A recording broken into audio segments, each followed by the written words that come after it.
오늘도 금요기도에 나오신 모든 분들을 주님의 이름으로 환영합니다. 여러분의 그 믿음 가운데, 또 여러분의 그 신앙 가운데, 예배를 사모하는 마음 가운데 하나님께서 선하게 복되게 응답하여 주시기를 바랍니다. 저는 오늘 예레미야서 32장 말씀, 좀 전에 읽었던 그 말씀을 중심으로 믿음으로 산다는 것이 과연 무엇인가를 여러분과 함께 잠깐 묵상을 좀 해보고자 합니다. 우리가 이렇게 신앙생활을 하다 보면 교리 이런 말을 참 많이 듣습니다. 그런데 우리가 이 교리가 막상 그래서 무엇이냐라고 이렇게 질문을 하면 잘 대답을 못합니다. 교리라는 말을 많이 들어오기는 했는데 막상 그 교리가 뭔지에 대해서 우리가 들어본 기억이 잘 없기 때문입니다. 그렇다면 이 교리라는 것은 과연 무엇일까요? 교리란 모든 교회가, 공교회가 공통적으로 고백하고 믿고 가르치는 바로 그 신앙의 내용을 의미하는 것입니다. 곧 저희가 다니고 있는 교회는 개혁주의 장로교회이기 때문에 이 개혁주의 장로교회가 공통적으로 믿고 따르는 어떤 그런 교리라는 것이 존재하게 된다라는 그 말씀이겠지요. 그리고 우리가 믿고 있는 우리 개혁교회에서 우리 장로교회가 믿고 있는 어떤 고백하는 교리 중에 하나 중에 하이델베르그 교리 문답이라는 것이 있는데요. 그 내용 중에 보면 이런 질문이 하나 있습니다. 우리 화면을 보시고 같이 한번 읽어보겠습니다. 질문 시작. 모든 사람이 아담 안에서 멸망한 것처럼 모든 사람이 그리스도에 의해서 구원받습니까? 여기에 대한 답은 아닙니다. 참된 믿음으로 그리스도에게 접붙임되어 그분의 모든 유익을 받는 자들만이 구원을 받습니다 라고 이야기하고 있습니다. 여기 보면 구원은 참된 믿음을 가진 사람만이 받을 수 있다라고 분명하게 우리 공교회가, 우리 모든 교회가, 개혁교회가 같이 신앙으로 고백했다는 겁니다. 곧 참된 믿음을 가진 사람만이 바로 진짜 그리스도인이 될 수 있다라는 것입니다. 이처럼 여기서 믿음이라는 단어는 그래서 정말 매우 중요한 그런 단어이다라고 볼 수 있습니다. 우리 신앙생활에 어쩌면 가장 핵심이 되는 것이 믿음이라고 볼 수 있겠지요. 심지어는 이 믿음이라는 이 단어, 이 두 음절에 불과한 이 믿음이라는 단어 때문에 이 유럽은 신교와 구교, 곧 카톨릭과 개신교로 갈라져서 30년 전쟁이라는 엄청난 일들까지 벌어지기도 했었습니다. 이처럼 믿음이라는 것은 매우 의미가 있습니다. 그렇다면 이렇게 중요한 믿음이라는 것은 또한 무엇이겠습니까? 각자의 정의들이 있겠지만 우리 공교회의 믿음은, 신앙 고백은 이렇습니다. 하이델베르그 교리문답에 역시 보면 이렇게 나와 있는데요. 우리 참된 믿음이란 무엇입니까? 그 다음 답을 같이 한번 읽어볼까요? 시작. 참된 믿음이란 하나님께서 그의 말씀으로 우리에게 계시하신 모든 것을 참되다고 인정하는 확실한 지식일 뿐만 아니라 성령이 복음으로서 내 마음에 일으키신 강한 신뢰입니다 라는 겁니다. 여기 보면 지금 믿음이라는 것은, 참된 믿음이라는 것이 무엇이라고 지금 이야기하고 있느냐 하면은 확실한 지식 플러스 강한 신뢰이다, 이렇게 지금 이야기를 하고 있는 겁니다. 믿음이 무엇이라고요? 믿음은 확실한 지식 플러스 강한 신뢰라는 것이겠죠. 다른 말로 좀 설명을 하자면은 하나님께서 말씀으로 계시해 주신 그 모든 것을 온전히 아는 것이고, 또한 그 말씀대로 행하실 것을 굳건하게 믿는 것, 신뢰하는 것이 바로 믿음이다라는 바로 그것입니다. 어떤 분들은 묻거나 따지지 않고 믿는 것이 좋은 믿음이다라고 생각하시는 경우가 많이 있는데, 이것은 믿음이 아니라 맹목이라는 것입니다. 믿음은 반드시 지식을, 말씀에 대한 지식을 그 바탕으로 하고 있어야지만 참된 믿음이 될 수 있습니다. 물론 이 이야기가 성경의 모든 말씀을 다 알아야 된다, 그런 이야기를 드리는 것은 아닙니다. 하지만 최소한 무엇이 하나님의 말씀이고 무엇이 하나님의 말씀이 아닌가 정도는 우리가 분별하고 날아갈 수 있을 때 우리는 진짜 믿음을 가진 그리스도인이 될 수 있다라는 것이죠. 이렇게 예를 한번 들어볼까요? 자녀가 부모가 하는 말을 다 이해해서 믿고 따르는 것은 아닙니다. 숙제해야 된다, 공부 열심히 해야 된다, 사람을 잘 사귀어야 된다. 지금 당장은 그 부모의 말을 다 이해하지 못할지는 모릅니다. 하지만 그 이야기를 누가 하셨습니까? 나의 아버지, 어머니가 했기 때문에 그 말씀을 우리에게 믿고 따라가게 되는 것입니다. 그러니까 내 부모님이 하신 말씀인지는 정확히 알고 그 말씀을 믿고 따라가야 된다라는 그런 것이죠. 부모님의 말씀인 줄 알고 순종하고 믿고 따라갔는데 알고 보니까 옆집 아저씨의 말이었다. 그렇다면 얼마나 당황스럽겠습니까? 얼마나 낭패가 아니겠습니까? 그래서 이 그리스도인의 어떤 삶이라는 것은 바로 이런 주님의 말씀에 대한 참다운 지식을 바탕으로 한 그런 믿음의 삶이다라고 그렇게 말씀드리고 싶습니다. 그리고 우리가 살아가는 삶이 바로 이 믿음의 삶이 되어야 되겠지요. 우리가 그리스도인이라는 이름을 가지고 있다라면 우리는 누구나 다 이 믿음의 삶을 살아가야 될 것입니다. 그런데 이 믿음의 삶을 살아간다라는 것이 우리의 생각처럼 그렇게 녹록지 않습니다. 우리가 믿음으로 산다고 해서 우리의 삶이 늘 풍성한 것은 아닙니다. 믿음으로 산다고 해서 늘 건강한 것도 아니고, 믿음으로 산다고 해서 언제나 이 어려움에서 벗어날 수 있는 것도 아닙니다. 그래서 어쩌면 현실이라는 그 장벽을 만나게 되었을 때 우리의 믿음은 한없이 쪼그라들기도 합니다. 하지만 이것이 하나님께서 의도하신 믿음의 삶은 아닐 것입니다. 하나님은 이 현실 앞에서 한없이 작아지는 그런 그리스도인의 삶, 그런 믿음의 삶을 바라지 않으셨습니다. 그렇다면 믿음으로 살아간다, 믿음을 의지해서 살아간다, 믿음 때문에 살아간다, 바로 그 믿음으로 산다라는 것은 과연 무슨 의미일까요? 저는 이렇게 여러분에게 말씀드리고 싶습니다. 모든 것이 사라져도 우리 아버지이신 그 하나님만은 늘 내 곁에 계심을 믿고 그 하나님을 의지하여서 힘을 얻는 것이 바로 믿음의 삶이다라고 말입니다. 세상의 그 불빛이 다 사라져서 내 주변이 온통 캄캄할지라도 나를 향해서 잔잔한 빛을 비추시는 그 하나님은 영원히 나와 동행하신다는 것을 믿는 것, 그 하나님은 살아계시다는 것을 믿는 것이 믿음이라는 것입니다. 내 모든 것이 모두 사라졌을지라도 내가 결코 너를 버리지 않겠다 말씀하신 그 하나님만은 변함없이 내 곁에 계심을 믿는 것이 바로 믿음이다라는 것입니다. 바로 이것이 믿음으로 사는 삶입니다. 그래서 우리에게 어떤 소망이라는 것은 세상의 그 어떤 무엇, 세상의 어떤 유사한 그런 어떤 것이 있는 그런 것이 결코 아닙니다. 오직 우리의 아버지이신 하나님, 세상의 주인이신 그 하나님이 우리의 유일한 소망이 되는 것입니다. 이 소망과 관련해서 그래서 저는 이런 그림을 한번 소개시켜 드리고 싶습니다. 우리 화면을 한번 보시면요, 좀 설명을 드리겠습니다. 지금 이 둥근 모양의 지구입니다. 둥근 모양의 지구 위에 한 여인이 외롭게 앉아서 리라라는 하프와 비슷한 악기입니다. 리라를 연주하고 있습니다. 근데 지금 이 여인의 눈은 수건으로 감싸져 있습니다. 한마디로 앞을 보지 못한다라는 것이죠. 그러다가 이 리라에선 지금 잘 보이지는 않는데 리라의 모든 줄이 다 끊어지고 딱 한 줄만이 지금 남아 있는 그런 상황입니다. 게다가 그녀가 입고 있는 옷 역시도 매우 얇은, 살이 다 비쳐 보일 만큼 매우 얇은 그런 옷입니다. 또한 지금 그림을 보시면은 둥근 지구 위에 앉아있는 그 여인은 조금만 이 지구가 흔들려도 어디론가 쓰러질 것만 같아 보여서 매우 위태로워 보입니다. 그래서인지 그 왼발은 그 떨어지지 않기 위해서 오른쪽 종아리를 감아 올리고 있습니다. 근데 그 발은 심지어 신발도 신지 않았습니다. 그리고 그녀의 머리 위로 정말 자세히 보아야지만 알 수 있는, 아마 제가 이야기하지 않으셨다면 전혀 눈치채지 못하셨을 텐데, 그녀의 머리 위로 보면 희미한 작은 흰 점이 하나 있습니다. 바로 그녀를 비추는 희미한 별빛 하나입니다. 하지만 이 별빛 역시 해나 달이 없이 홀로 떠 있는데 그 빛을 잃어가는 것처럼 보이고 있습니다.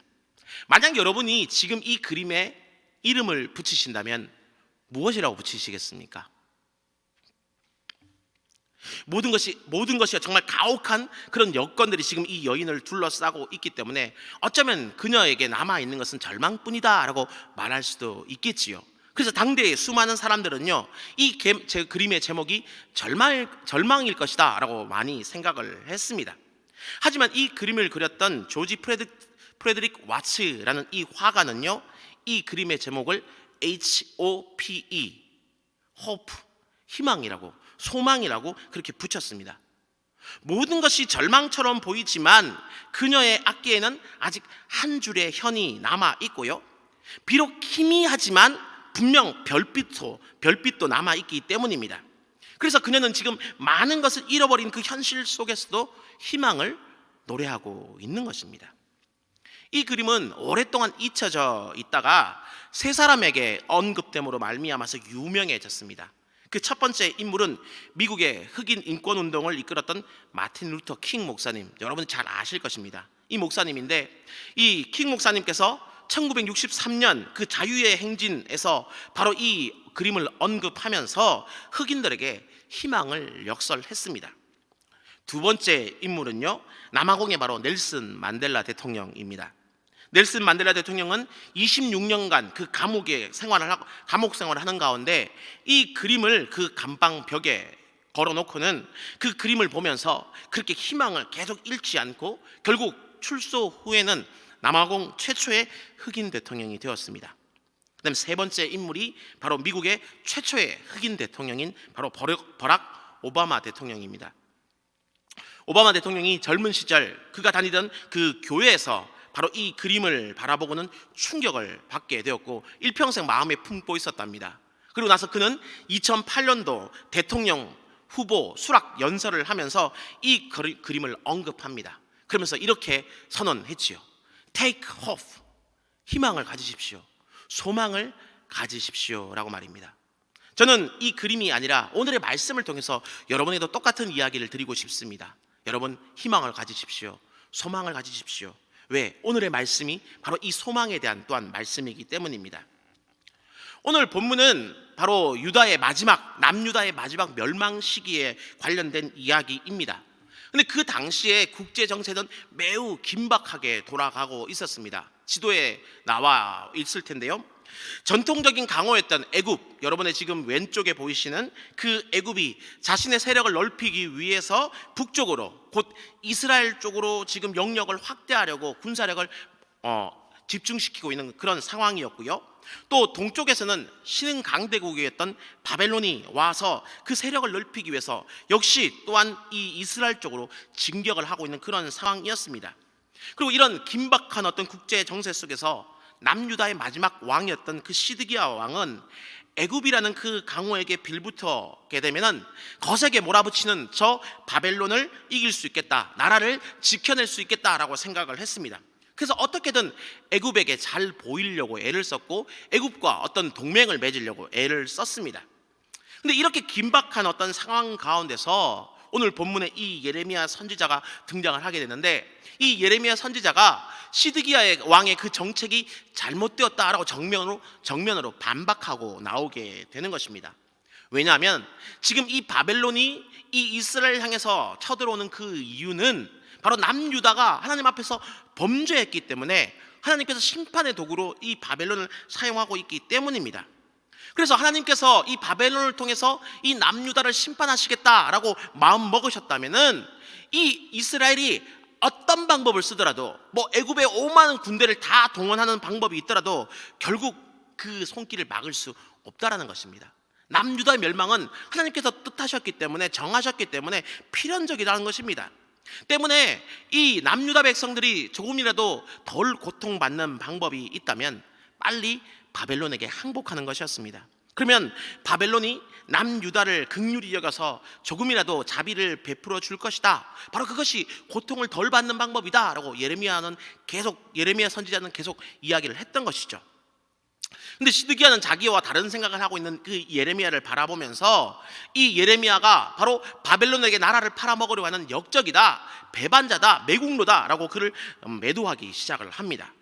더구나 실제로 하나님께서 이 예레미야를 통해서 말씀해 주신 것처럼 이 바벨론 군대가 이 예루살렘을 에워싸게 되자 이 예레미야가 이 바벨론 군대를 도울지도 모르겠다라는 상황으로 감옥에 가둬버렸습니다. 곧 오늘 본문의 내용은 지금 이 예레미야가 그 시드기야 왕에 의해서 감옥에 갇혀있는 상황이라는 것이 바로 오늘 본문의 배경이 되는 것입니다. 근데 그런 상황 가운데서 오늘 본문 말씀을 한번 보십시오. 그런 지금 감옥에 갇혀서 정말 오늘 죽을지 내일 어떤 처형을 당할지 모르는 그런 긴박한 상황 가운데서 하나님께서 나타나셔서 하시는 말씀이 무엇이냐? 조금 이해하기 힘든 말입니다.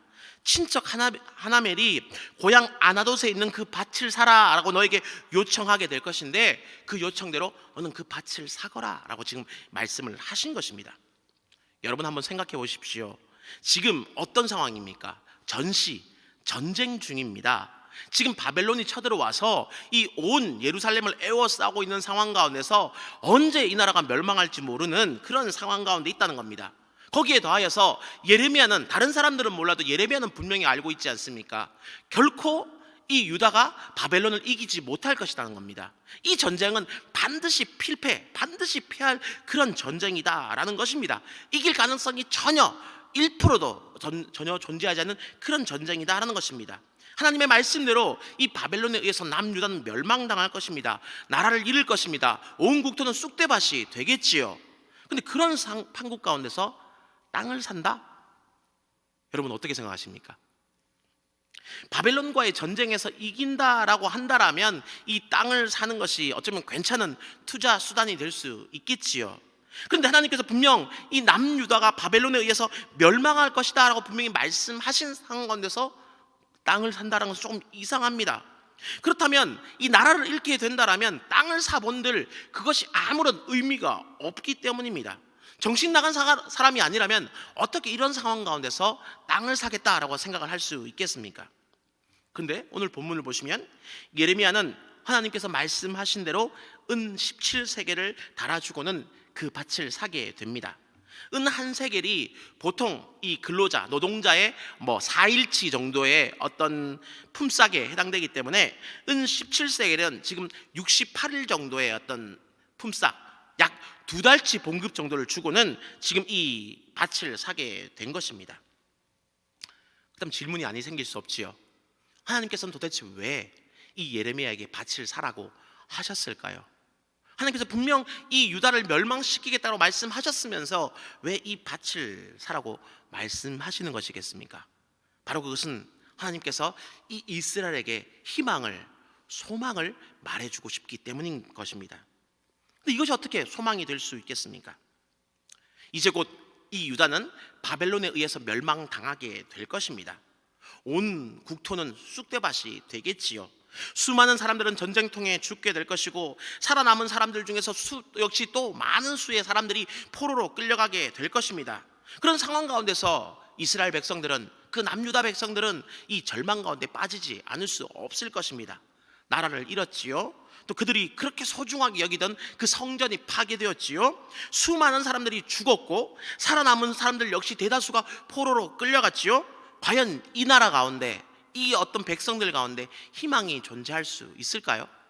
전혀 그렇지 않습니다. 포로로 끌려간 사람이나 겨우겨우 목숨을 구해서 그 이스라엘 땅에 살아남아 있는 사람들이나 모두 깊은 절망 가운데 빠져 있었을 것입니다.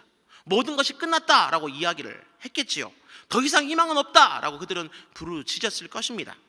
근데 하나님께서 지금 그렇게 실망하고 있는 이스라엘 백성들에게 미리 지금 소망을 보여주고 계신 것입니다. 언젠가는 하나님께서 작정하시고 예정하신 어떤 시간이 있는데 그때가 되면은 이스라엘이 분명 회복될 것이다 라는 것입니다. 그리고 우리는 그 역사의 시간을 살아왔기 때문에 잘 알고 있지 않습니까? 실제 포로로 끌려갔던 사람들은 이 예레미야 선지자가 예언했던 것처럼 70년이라는 그 기한이 다 차고 난 다음에 고국으로 돌아오게 되었습니다. 그리고 바로 그처럼 그들 너희가 다시금 이 땅 가운데 돌아오게 되었을 때, 나라가 회복되고 우리가 포로로 돌아오게 되었을 때 그들은 다시금 이 땅, 그 땅 가운데서 생업을 누리며 살아가야 되겠지요. 다시금 논을 일구고 밭을 일구며 살아가야 된다는 것입니다. 그렇다면 농사를 짓기 위해서는 무엇이 필요하겠습니까? 바로 땅이 필요하게 되는 것입니다. 그래서 바로 지금 이 예레미야 선지자가 밭을 샀다라는 것은 바로 돌아와서 농사 지을 그 땅을 미리 준비했다라는 바로 그런 의미가 되는 것입니다. 지금 당장은 아닐지 몰라도 예정된 시간, 작정된 시간, 이때 당시 어떤 이스라엘 백성은 정확히 알지 못했지만 그 정해진 그 시간이 다 지나고 나면 하나님께서 반드시 이스라엘을 회복시켜 주실 것을 알려주시기 위해서 지금 하나님께서는 이 예레미야에게 밭을 사라라고, 땅을 사라라고 말씀하시는 것입니다. 하지만 당시에 수많은 사람들은 이 예레미야를 바라보면서 비웃었을 것입니다. 정말 바보 같은 짓을 했다라고 그들은 이야기를 했겠지요. 지금이 어느 때인데 지금 밭을 사느냐라고 이야기했을 것입니다. 근데 예레미야는 이 하나님의 그 말씀을 통해서 이스라엘 백성들에게 그런 비웃음에도 불구하고 소망을 주고 싶었던 것입니다. 하나님께서 결코 이스라엘을 버리지 않으신다라는 것을 그는 강변하고 싶었던 것입니다. 지금 그들은 이 예레미야의 그런 행동을 일반적인 보통의 유대 백성들은 이해하기 힘들었을 것입니다. 근데 이렇게 생각해 보십시오. 전쟁이 끝나고 포로로 잡혀갔던 그 사람들은 이 예레미야가 했던 그 행동들을 바라보면서 왕궁의 시위대 뜰 한가운데 있는 어떤 감옥이었기 때문에 누구나 다 바라볼 수 있었거든요. 그런 상황 가운데서 수많은 사람들 앞에서 밭을 잔 그 행동들을 바라보면서 작은 소망을 가졌을 것입니다. 그래, 어쩌면 진짜 예레미야 선지자의 말대로 우리가 회복되는 때가 올지 몰라 라고 말입니다. 그 땅에 남아있는 사람들 역시 동일한 소망을 가졌겠죠. 때가 되기만 하면 다시금 이 땅 가운데서 우리가 논밭을 일구면서 다시금 생업을 분명히 유지하게 될 수 있는 그날, 분명히 다시금 번성할 수 있는 그날이 분명 우리에게 다시금 돌아올 것이야 라는 바로 그런 소망을 가지게 되었다는 것입니다. 예레미야는 유다 백성들에게 하나님께서 70년의 그 시간이 차면 우리 민족을 회복시켜 주실 것이다 라고 분명히 선포했습니다. 그리고 그 선포를 단순히 말로 끝내지 아니하고 바로 이 전쟁통 가운데 밭을 사는 바로 그 행동을 통해서 그 말씀이 확실하다라는 것을 눈으로 실물로 보여주었다는 것입니다. 그러기에 지금 이 예레미야가 밭을 샀다라는 것은 그런 일이 있었구나, 그냥 땅을 샀구나 하는 그런 단순한 기록이 결코 아닙니다. 지금 이 예레미야는 단순한 밭을 산 것이 아니라 바로 이스라엘의 미래의 그 소망을 지금 샀기 때문입니다. 지금 우리가 살아가고 있는 이 시대가 어떻습니까?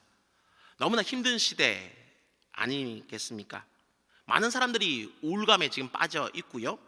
언제 끝날지 모르는 이 코로나 바이러스 때문에 불안해하면서 그렇게 살아가고 있습니다. 아침마다 띵동띵동 울려대는 그 몇 명이라는 그 숫자, 저는 그게 너무 듣기 싫어서 이제는 그냥 아예 꺼버렸습니다. 근데 그 띵동띵동이라는 숫자가 올 때마다 철렁하고 가슴이 내려앉습니다. 1단계다, 2단계다, 3단계다, 무슨 단계가 올라갈 때마다 어떻게 또 삶이 바뀌게 될까? 내 삶에 어떤 소용돌이가 몰아치게 될까? 그런 불안함 가운데 우리는 살아가고 있습니다. 심지어는 방역 당국 자체도 지금을 비상사태를 뛰어넘어서 전시상태에 가깝다라고 이야기할 만큼의 그런 큰 위기의 시대를 분명 우리는 살아가고 있습니다. 그리고 이런 위기의 시대인 만큼 우리의 기대라는 것이 한없이 추락하고 있는 것 같습니다. 예를 들어 요즘 젊은이들에게 가장 큰 문제는 역시 취업일 것입니다. 이것은 어느 때나 한없이 마찬가지였던 그런 모습이겠지요. 그렇지 않아도 취업이 잘 되지 않아서 취업 한파다라는 그런 말들이 있는데, 요즘은 그 취업의 문이 더욱더 좁아졌고 심지어 아르바이트를 할 그 자리조차 구하기 힘든 그런 시대가 되어버렸습니다. 그래서 이제 요즘은 취업 한파라는 말 대신에 이런 말을 쓰더라고요. 취업 빙하기. 아예 희망 자체가 없다라는 것이겠죠. 또한 직장에 취업하고 가정을 꾸린다 하더라도 내 집을 마련한다는 것은 참 요원한 그런 시대를 우리는 살아가고 있습니다. 지난 8월 30일 KB부동산이 내놓은 그 보고서에 따르면 서울을 기준으로 중산층이 내 집을 마련하기 위해서 걸리는 기간이 약 14년이라고 이야기합니다. 근데 이것은 무엇이냐? 집값의 평균을 약 7억 정도라고 보았을 때 연간 한 5천만 원 정도 버는 그런 중산층 가정이 자신이 번 돈을 단 한 푼도 쓰지 않고 14년을 꼬박 모아야지만, 그리고 그 기간 동안 절대로 집값이 오르지 않아야지만 내 집을 마련할 수 있다라는 바로 그런 이야기가 되는 겁니다. 그러니 먹고 사는데 들어가는 어떤 돈이 있지요. 자녀를 양육하는데 분명 비용이 들지요. 이 모든 것들을 제하고 나면 평생 내 집 마련이라는 것은 힘들 것이다. 그냥 단순한 어떤 헛된 꿈에 불과하다. 그런 시대를 우리가 살아가고 있다는 겁니다. 그래서 수많은 어떤 부동산 대책이 나와도 서민들은 절망감 가운데 살아가고 있는 것이겠지요. 게다가 코로나가 계속되면서 자영업자들의 그 폐업이 지금 속출하고 있고요. 잘 다니던 그 직장에서 언제 쫓겨날지 몰라서 불안감에 사로잡혀 살아가는, 매일 아침 출근할 때마다 그런 불안감을 가지고 직장인들이 출근을 하고 있습니다. 분명 이처럼 우리가 살아가고 있는 이 시대는 위기의 시대가 맞습니다.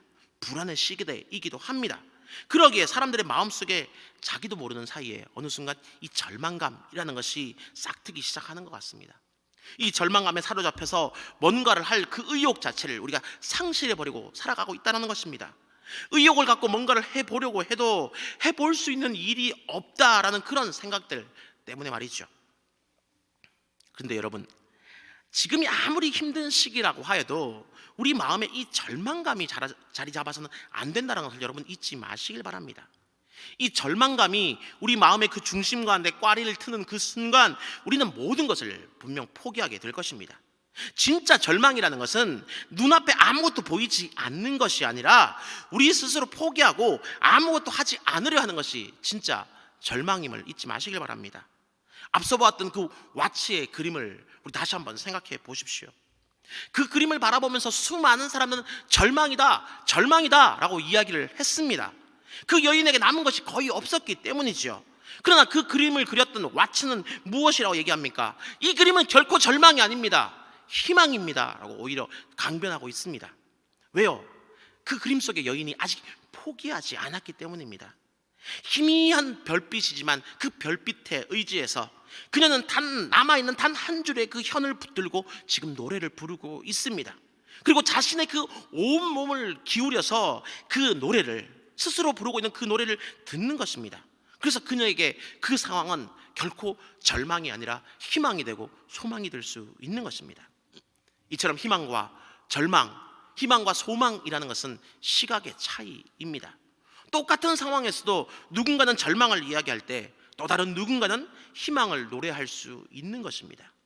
그리고 이 희망이라는 것은 결코 그냥 찾아오는 것이 아닙니다. 우리가 무엇인가를 간절히 바랄 때 찾아오게 되는 것입니다. 그리고 그 간절히 바라는 것이 바로 우리의 소망, 우리의 믿음이 되겠지요. 그리고 이 소망이라는 것은 내 안에서 자연스럽게 솟아나는 것이 결코 또한 아닙니다. 온 밤하늘이 캄캄할지라도 그 속에서 흐릿한 별빛 하나를 찾기 위해서 몸부림칠 때 우리 안에서 소망은 샘솟게 되는 것입니다. 인생의 모든 줄이 다 끊어질지라도 마지막 남아있는 한 줄만 있다라면 그 한 줄에 현을 붙들며 노래하려고 노력할 때 우리 가운데는 소망이 샘솟게 되는 것입니다. 그렇습니다. 그리고 바로 이것을 우리 믿음은, 우리 신앙은, 우리 기독교에서는 믿음이라고 부릅니다. 믿음은 불가능한 그 상황 가운데서 가능성을 바라보면서 앞으로 전진하기 위해서 어쩌면 몸부림치는 것이 바로 믿음이다라고 저는 말씀드리고 싶습니다. 온통 내 주변이 공허함 가운데 빠져 있을지라도 거기에서 나에게 다가오시는 그 하나님을 바라보면서 하나님을 기대하는 것이 바로 우리의 믿음이요 소망이기 때문입니다. 그래서 우리가 가지고 있는 이 소망의 근거는 결코 나에게 있지 않습니다. 바로 내가 믿고 우리가 믿는 그 하나님께 있는 것입니다. 우리를 단 한순간도 잊지 않으시는 하나님이 우리의 소망 되심을 우리는 잊지 마시길 바랍니다. 그리고 이 소망의 하나님을 온전히 바라보는 것, 굳건히 신뢰하는 것, 바로 그것이 믿음입니다. 죽음의 수용소라는 책을 쓴 빅터 프랭클은 제2차 세계대전 당시에 아우슈비츠 강제 수용소에서 약 3년 동안 수감이 되어 있었습니다. 그리고 그는 그 안에서 이 책을 쓰는 작가답게 사람들을 관찰을 하게 되는데 그 관찰을 하고 이렇게 결론을 내렸습니다. 마음으로 포기한 사람은 곧 쇠약해졌고 소망을 가진 사람들은 끝까지 살아남았습니다. 단지 혼자만 또한 소망을 가진 것이 아니라 절망 가운데 있는 다른 사람들을 도와주기까지 했습니다 라는 그것입니다. 그렇습니다. 소망을 잃어버린 그 사람은요 삶의 의미를 잃어버리기 때문에 금방 쇠약해지는 것입니다. 요즘 병원마다 문전성시를 이룬다고 하지요. 여기가 아프고 저기가 아프고 여기가 힘들고 저기가 힘들고, 그것은 육신적인 부분보다 어쩌면 마음의 문제가 아닌가 한번 생각을 해봅니다. 그러나 분명히 기억하십시오. 소망을 가진 사람은 살아남았다는 것입니다. 세상의 소망이라는 것도 이처럼 힘이 강력할지언데 우리는 믿음의 사람들 아닙니까? 하나님을 나의 소망으로 삼는 사람들 아니겠습니까? 시편 146편 5절에서 우리 시편 기자는 이렇게 이야기를 합니다. 우리 같이 한번 읽어보겠습니다. 시작. 야곱의 하나님을 자기의 도움으로 삼으며 여호와 자기 하나님에게 자기의 소망을 두는 자는 복이 있도다. 아멘. 우리는 하나님의 백성입니다. 하나님의 자녀입니다. 그래서 우리의 아버지신 그 하나님께 우리의 소망을 두고 산다라면은 아무리 힘든 상황이 있다 해도 우리가 이겨내지 못할 상황은 없습니다. 그런데 여러분, 이 소망이라는 것은 거저 생겨나는 것이 아닙니다. 소망은 어떤 면에서는 쟁취해야 되는 것이다 라고 저는 말씀드리고 싶습니다. 전쟁통에서도 그 밭을 산 그 예레미야처럼 우리는 바로 이 소망을 살 수 있어야 된다는 것입니다. 소망을 그리고 사서 간직하고 움켜잡을 수 있어야 되는 것입니다. 소망을 가진 자에게 또한 내일이 있고 미래가 있기 때문입니다. 그리고 그 소망을 움켜잡고 살아갈 때 하나님이 주시는 행복을 또한 나의 것으로 만들 수 있기 때문입니다. 그러므로 힘든 분명 시기는 맞지만 이 힘든 시기 가운데서 힘든 상황을 바라보지 마시기를 간절히 소망합니다. 여러분의 우리의 삶에 어쩌면 하나님께서 비춰주시는 그 자그마한 어떤 희망, 그 어떤 희망의 별빛을 찾아볼 수 있는 여러분 되시기를 바랍니다. 아주 작은 빛일 수 있습니다. 정말 간절히 찾지 않으면, 정말 유심히 찾지 않으면 찾지 못한 그런 빛일지 모릅니다. 그럼에도 불구하고 분명한 것은 하나님께서 살아계시다면, 그분이 또한 내가 그분의 자녀이라면 분명 하나님은 믿는 성도들에게 그 빛을 비춰주신다는 사실입니다. 시편 145편의 그 시편 기자의 말씀처럼 자기 하나님에게 자기 소망을 두는 백성들은 반드시 복을 받게 된다라는 그것입니다. 그러므로 그 빛을 바라보며 소망의 삶을 사십시오. 그리고 힘든 시기지만 제가 여러분에게 드리는 말씀, 조금은 더 힘내서 여러분의 내일 하루를, 또 하루를 살아나가시길 바랍니다. 먼 미래를 바라보면 어쩌면 힘들지 모릅니다. 언제 끝날지 몰라를 생각하고 사시면 정말 절망감밖에 안 드실지 모릅니다. 하지만 내일이란 또 다른 시간들이 주어졌고 그 다음에 또 하는 시간들이 주어졌고, 분명 그리고 그 시간 가운데 우리가 정말 어쩌면 간절히 찾아야지만 볼 수 있는 그런 빛일지 몰라도 하나님은 분명 우리의 삶 가운데 빛을 붙여주시기 때문에 그 빛을 찾고 붙들면서 살아가신다면 그 하루하루가 생각보다 또 어쩌면 쉽게 넘어갈 수도 있다는 것을 잊지 마십시오. 그리고 언젠가는 분명 이 우리 삶 가운데서 이 어둠이 거칠 것이며 광명의 그 날이 올 것입니다. 어떤 노래의 가사처럼 이 또한 분명 지나갈 것입니다. 우리는 그리스도인 아니겠습니까? 그리스도인은 바로 소망을 가진 사람입니다. 하나님께서 우리의 소망 되시고 예수 그리스도께서 또한 우리의 소망 되신 바로 그 소망을 붙들고 사는 사람이 우리 그리스도인이기 때문에 바로 그 믿음과 소망으로 이 땅을 살아가십시오. 그리고 만약에 조금 더 마음의 여유가 있다라면 그 소망을 우리 주변에 있는, 또 절망 가운데 있는 내 옆에 있는 그 누군가에게 소망을 전해줄 수 있는 그 일까지 감당하실 수 있는 우리 믿음의 가족들 될 수 있기를 주님의 이름으로 축원합니다. 오늘의 말씀을 생각하면서 우리 한번 이렇게 찬양하면서 고백해 보았으면 좋겠습니다. 제가 정말 좋아하는 찬양 중에 하나입니다. 오 신실하신 주라는 찬양인데요, 가사가 이렇습니다. 하나님 한 번도 나를 실망시킨 적 없으시고 언제나 공평과 은혜로 나를 지켜주셨습니다. 지나온 그 모든 세월들을 돌아보아도 그 어느 것 하나 주의 손길 안 미친 것이 없습니다. 신앙은 또 다른 말로 기억이라고 이야기합니다. 과거를 바라보니까 하나님이 정말 신실하게 나를 지켜주시고 돌보아주셨어 라는 것을 우리가 분명히 믿게 된다면, 그 하나님이 또한 변함없는 항상 동일하신 하나님이심을 믿는다면, 과거 나를 신실하게 지켜주신 하나님은 지금도 나를 신실하게 지켜주실 것이고 미래에도, 내일이라는 그 시간 가운데서도 나를 신실하게 지켜주실 것입니다. 그것을 굳건히 붙잡는 것이 진짜 믿음이요 참 믿음이요 참 소망임을 우리가 잊지 마시면서 우리 바로 그런 우리의 믿음의 고백을 오늘 찬양을 통해서 주께 드릴 수 있기를 바랍니다.